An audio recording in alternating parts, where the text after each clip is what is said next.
1987 review of the Slumber Party Massacre II, Leonard Clady wrote, "The grisly shenanigans are as inane and illogical as the rationale behind making this effort. Slumber Party Massacre II is only slightly livelier than a good snooze, but being alert only begs the question, why do we care about another senseless celluloid slasher?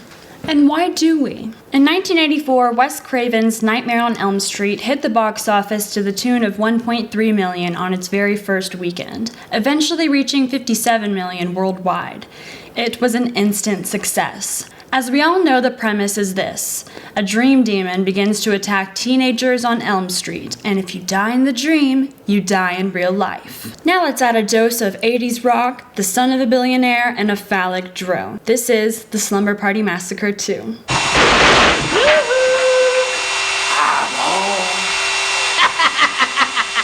In 1987, Deborah Brock was ready to direct her first feature film. She approached Roger Corman about this, and he offered her the Slumber Party Massacre sequel. He was eager to have the film made since he had already sold the rights to it all over Europe based on the title alone. Don't Let Go, Slumber Party Massacre II. The first part of the title was later dropped. I personally like the Don't Let Go part. It's reminiscent of the original script for the first Slumber Party Massacre, Don't Open the Door. Deborah saw the lack of script as the perfect opportunity for her to have full creative liberty. She wrote the whole thing herself. Well, she broke my heart and made me cry. So don't you know she had to die? We start off with a slow pan, moving all over the body of our sleeping protagonist. It is in this manner we are introduced to Courtney, played magnificently by Crystal Bernard. You probably know her from her 1999 Top 25 adult contemporary hit, Don't Touch Me There. Don't touch me there. Or you may also know her as Casey Cunningham from Happy Days or Helen Chapel Hackett on the popular sitcom Wings. She is dreaming. Yes, look! A hot football guy. Suddenly, the dream takes a turn for the worst. A series of frightening images bombard her. A flashback to that night, the night of our first Slumber Party Massacre, when Courtney was just a child. From the depths of the nightmare appears our title card, Slumber Party Massacre II! The morning after her nightmare, Courtney gets ready for school. Her mother is played by Jennifer Rhodes. We love you, Penny Halliwell. Warlocks, be gone! Here, she plays a worried mother, and for good reason. Dr. Watts says that it's perfectly normal to dream about it again from time to time.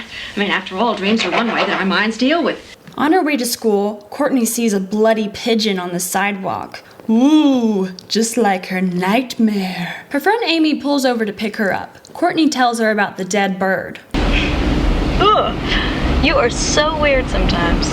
Driving in the neighborhood, they adorably sing along to the radio together. Say, these gals are musically gifted. I wanna have fun with you. I just love going with emotion. I love this scene because of how relatable it is to jam out in the car with your gal pals. On the street, they pass Matt, Courtney's dream hunk. Talk to him, Courtney. He likes you. He told Darcy Williams he thought you were cute. Amy invites him to the garage band practice later, and he accepts. Practice time! The music here is actually good, and we have Wednesday week to thank for that.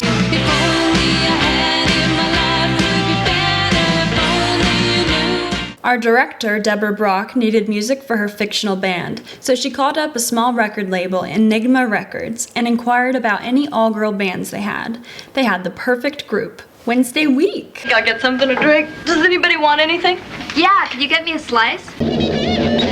Matt rolls into practice in his top-down convertible and sunglasses, and he is loving the music. What a perfect smile. Matt! Courtney and Matt go off to talk privately. He asks if she's free this weekend, but she invites him to come visit Sheila's condo where they'll be practicing. All alone with no parents. Bad girl. Not us! The band is excited to hear that Matt is coming, and they all joke that she'll be getting a boyfriend for her birthday. Cut to Courtney, sheepishly trying to bring up the weekend outing at dinner with her mom. But Mom wants to visit her sister Valerie this weekend. So you don't want to see your sister? Well, sure, but we need to practice for the dance. I'm gonna have to think about it. Cleaning up after dinner, Courtney shatters a plate and breaks down crying. It's Sunday's my birthday, and I don't want to go to a mental hospital. Bomb drop. Seems like Valerie isn't doing too well. Is she really that upset, or are those crocodile tears to get her mom to agree? I suppose a 17-year-old is old enough. Thanks, Mama. You're so great. Later that night, Courtney calls Matt to tell him that the weekend plans are on. Both their bedrooms are decorated to the nines. She has the cutest teddy bear lamp, look at that. As she drifts asleep, she pictures Matt, a creepy hallway, Matt, and more flashbacks from the first film. She wakes with a scream and settles down by listening to her own song.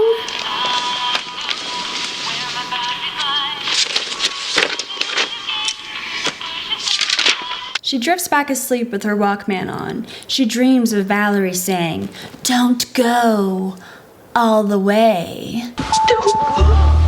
Where? Don't go all the way. I love how that changes the meaning from "don't go to the condo this weekend" to "don't lose your V card this weekend." Suddenly, a man's face. It's our first sight of the driller killer. Her sister and her scream, but I wonder why. He's hot. Oh no, he's hot! And our driller killer isn't just a rock star in the Slumber Party Massacre universe. Actor/Nepo baby Atanis Illich released an especially 80s sounding record just a year prior, Shadows. Live together, baby, you and me. Let's live together. Just think of it will be. And now here he is in 1994's Crane's Detroit business 40 Under 40. But wait, it gets even bigger. The Illich family's companies include Little Caesars Pizza, Olympia Entertainment, Motor City Casino Hotel, the Detroit Tigers of Major League Baseball, the Detroit Red Wings of the National Hockey League, and numerous real estate holdings. In 2018, the organization's total combined revenue was $3.8 billion. There's even an entire Facebook page devoted to the terrible Illiches, updated frequently. Anyways, road trip time! Rock music plays through the radio. The song repeats, "Don't let go." Sound familiar? Don't let go. Stop it! All right! Next, we have a sad moment where we find out that Courtney lied to her friends and told everyone Valerie went away to college. I would never go to girls' college. Hey, Courtney, where'd your sister Valerie go? Courtney nods off in the car to thoughts of Valerie, and the nightmares return. This time with gushing blood, making out, and our first view of the amazing electric guitar. Totally on my top 10 props list of all time. Courtney? They make it to the condo, and the neighborhood is very deserted. Well, it doesn't look like anybody lives here yet. I know. Courtney runs upstairs to claim her room, only to find it's already occupied by a blow-up doll. Apparently, Sheila's brother was here last, so yuck. Oh, Sheila, your brother is such a pervert. Hey, it runs in the family. Sheila raids her dad's booze closet, Some people have wine cellars. My dad has a booze closet. and presumably the snack closet as well, because look at this incredible spread. Won't your dad get mad? No, he'll think my pervert brother did it. The sleepover is kicking off right with champagne, corn dogs, and a good movie, Rock and Roll High School. Which, funnily enough, Rock and Roll High School Forever would be the third film Deborah directed, released in 1991. The music that tore the school apart. They're at it again. The party the school couldn't stop. The girls love the opening credit song, so of course it's time to dance. Oh, I love that song. Turn it up. Tell me a story, make it quick this time. What perfect timing. The boys arrive a day early. It's like they have a sixth sense for these things. Well, Sheila sprays all the girls with champagne, which prompts them to strip and have a pillow fight. You know, like you do. You are so weird. Now, time for a quick nudity aside. Amazingly enough, we only see one pair of boobs in this whole movie. And for good reason. One of our girls, Amy, was played by Kimberly MacArthur, a bombshell famous for being the Playmate of the Month for Playboy in January 1992. She had already been in the Playboy circuit doing a handful of videos for them, so she was ready to step away from that scene. Kim MacArthur.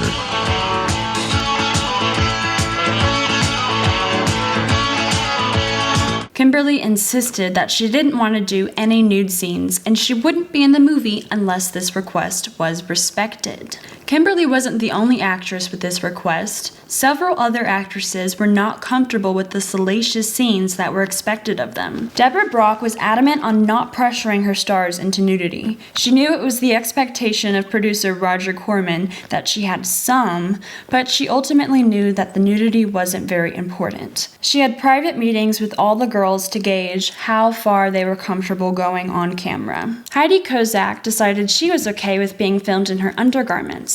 Crystal Bernard not only vetoed her nude scenes, but she rejected the promiscuity of her character altogether. Crystal is the proud daughter of a Baptist preacher, so she wanted to set an example. She wanted to show that you can still be boyfriend and girlfriend happily without ever having intercourse. I love how Deborah was willing to tweak her written script to suit her stars. Bad girl. Not us. The boys, instead of walking through the front door, go straight to the window to peep. I didn't know girls really did this stuff. Well, the feathers fly, boobies bounce, and the boys do whatever it is they do outside in the cold. The girls hear a noise. Sheila realizes the back door hasn't been locked. Bravely, champagne bottle in hand, she walks to the back. TJ and Jeff jump out in a dramatic entrance, pretending to be stabbed. The ladies all scream. Later in bed, Courtney is having a hard time falling asleep with all the moaning going on. Poor girl. Uh-oh, she wakes up in an identical bed. Matt is there next to her, but suddenly, Matt morphs into our villain, the driller killer rock star. He wants to go all the way. I just want to make love to you. She screams and runs away. Hey, baby! Love the one you win! You win! Courtney wakes up crying on the kitchen floor. In the morning, Courtney confesses her gory nightmares to Amy. I've been having really horrible nightmares about that stuff that happened at Trish Craven's when I was 12. I thought you were over that. Courtney is worried her sister Valerie was murdered. Amy tells her it's just a dream.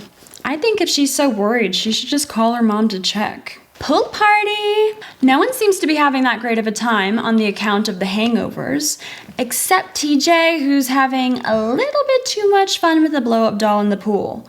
Let's call her Edith from now on. Courtney complains of her headache, and TJ thinks he can help. TJ, calm down. TJ, get your hand off her bra. Ties! Oh, she must be gone! Under the water, she has visions of the driller killer, absolutely shredding his guitar. Oh,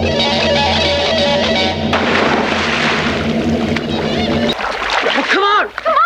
Oh, God, you drowned her. Shh. How's your headache? Shark. After a good nap, they all have lunch outside. Edith is looking an awful lot like Gatsby in the pool. TJ reads them an erotic novel. While his pulsating tool drove deep.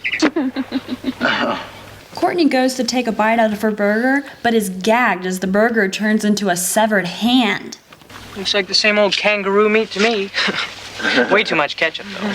Off in the distance, she hears the driller killer laughing at her for this. Band practice! And we are treated to a lovely summer montage.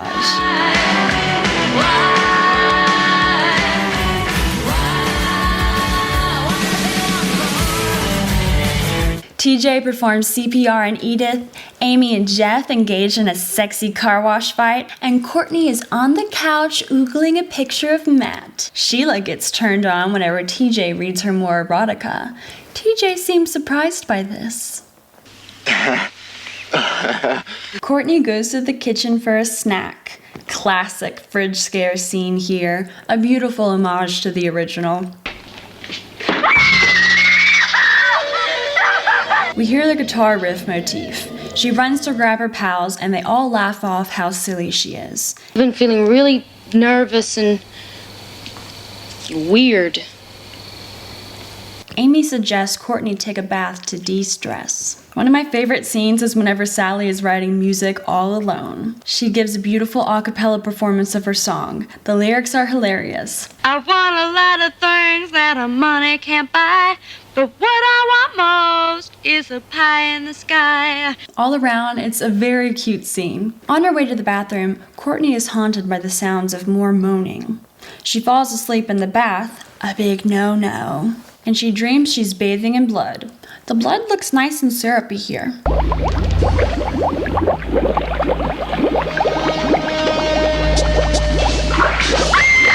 Courtney runs to grab Sally for help, who comes to the bathroom to see an overfilled tub. Sally asks if she's been doing drugs. I wish I was, Sally. Courtney says she's been going through a lot lately. Sally totally understands because she's been having a bad pimple. I mean, is this the grossest thing you've ever seen? I should go get some more Oxy-10. I mean, it hurts like hell. Sally! Courtney runs screaming down the steps to find her stud Matt is finally here. Our boys fight amongst themselves in the wake of the stress. I think your sweetheart's been taking too many diet pills. Hey, she's ruining my weekend. No, not the birthday girl. Courtney is sobbing and the whole group comforts her by saying she's not crazy, but they totally all think that she is. Have any of you heard anything or seen anybody else strange around here? Only Courtney. The group realizes no one can find Sally, but they aren't that worried. The trash compactor is acting up and making a weird sound. This scares Courtney so bad that she faints. The cops are here and they're not believing a word of anything. Sally walks in and TJ actually makes a funny joke here. No, go away, you're supposed to be dead. And by the way, the cops are named Krueger and Voorhees, a reference to Freddy Krueger and Jason Voorhees. Oh, get it? I'll tell you, Brett, something. If you jerk my chain in my town, I'll rip your lungs out. Krueger says he thinks Courtney's on drugs, but he doesn't care because he doesn't want to do his job, basically, so they leave. Come on, Krueger. Denny's is holding our booth. Matt surprises Courtney with a birthday cake. Aren't you gonna make a wish? I've already got my wish. Aw, stop, girl. You're so sweet. She cries. Matt says she's not crazy. She just had a horrendous thing happen to her. And I know you and your sister helped kill the murderer, and that's a really heavy trip. He knows the story because his dad is friends with the Cravens. A nod to Wes Craven. They kiss. Meanwhile, downstairs, the rest of the gang partakes in a more experimental jam sesh.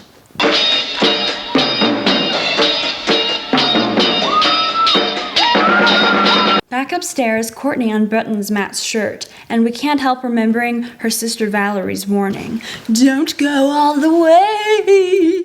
Courtney tries to tell Matt she's a virgin, but is stopped short as a drill emerges from Matt's chest. I've never gone all the way. Courtney runs downstairs, and this time, the gang actually all sees our Mr. Driller Killer. Chaos ensues.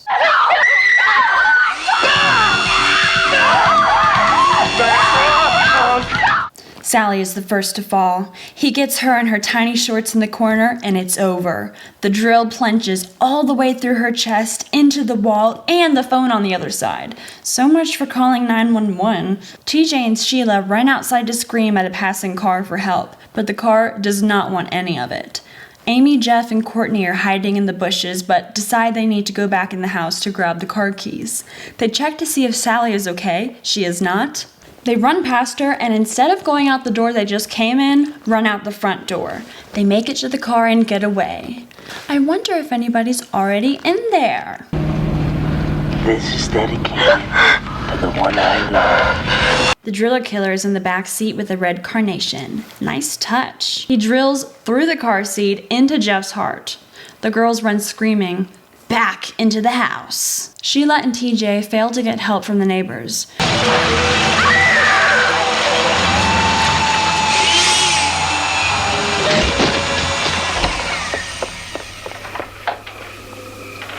kids. Sheila is injured but gets away. Courtney finds a working phone in the bedroom and finally calls 911. The cops remember her and ignore the report. Apparently, Kruger also works dispatch.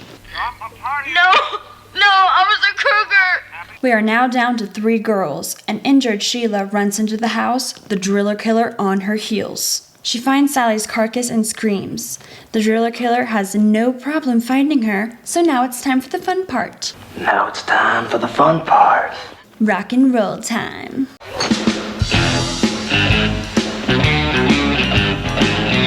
Our killer puts on a show. What incredible dance moves! Sheila tries to get in the bedroom, but the door is barricaded shut, so she's left out for the slaughter in the hall. Let's buzz.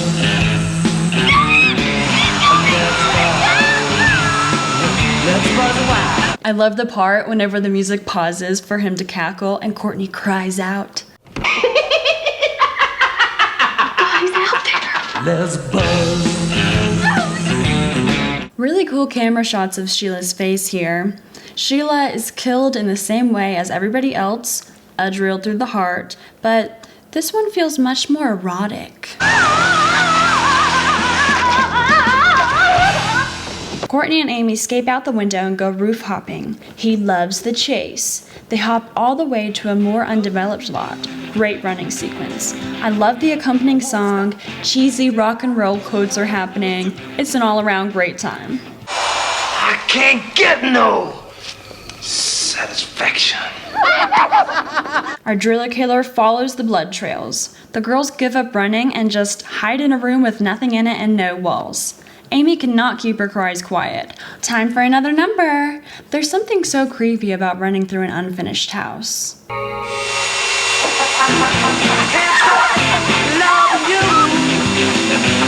Amy falls out an unfinished window, and I'm surprised it took so long since they're running through a construction site. Courtney tries to help pull Amy up, but has to bail when the driller killer appears behind her. Good survival instincts, girl. Courtney, here I come.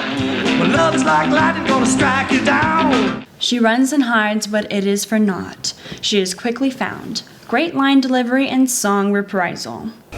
She had to die.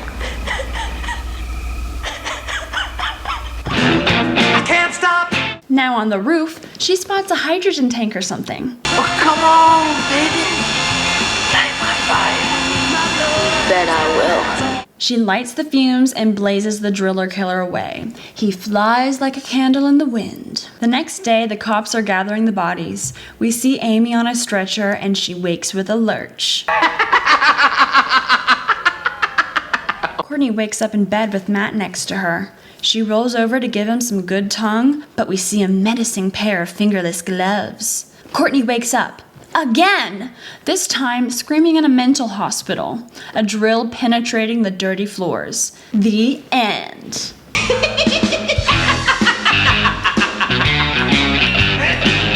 Now it's time to talk about what makes this film so great if it isn't already apparent. This movie takes a different approach to the female dynamics than the first Slumber Party. Unlike the original film, Deborah wasn't interested in pushing any feminist statements into the plot. She decided the central theme would simply be about sisterhood. I see this most in how kind and collaborative the girls all are. The first Slumber Party Massacre is full of catty digs and gossiping behind each other's backs, something we never see in the sequel. One of the biggest complaints I see about this movie is that people think it's an uninspired ripoff of A Nightmare on Elm Street. But I think people forget how impactful and revolutionary that film was at the time. It birthed a whole trend of killer nightmare movies. Dream Maniac, Bad Dreams, Night Wars, Satan's Bed. But Slumber Party Massacre II isn't a copycat, it's a parody. Slumber Party Massacre II is actually a meta film. The comment on those kinds of slasher movies at the same time that it is one. Additionally, Deborah Brock takes the seed of the nightmare idea and makes it wholly original with her writing. Our dreamy driller killer is not a literal demon like Freddy Krueger is, nor is he an escaped murderer like Russ Thorne in the original Slumber Party Massacre. Instead, he is a representation of Courtney's PTSD from her surviving the events of the first film. The film uses nightmares as a vehicle for blood and screams, but it never actually implies that these events are grounded in reality. I am you, and you are me, until we go all the way. So, why do we care about another senseless celluloid slasher? Because it's fucking amazing. This film is fun, and it's a brisk 77 minutes that leaves you wanting more. I know I do. I can't stop loving you. If you enjoyed this video and would like to see more, please consider subscribing and letting me know, because it's a different format than what I usually do, and I'm excited to make more stuff like this if you guys are interested. And if you feel inclined to support me, please check out my Patreon. That's a great way to see content early from me, and you get additional camcorder footage, and it's just really a great community. I take Patreon requests over there, so check it out. Thank you, thank you, thank you to all my Patreon supporters and channel members. I love you. Okay, until next time, Camcorder Cameron signing out.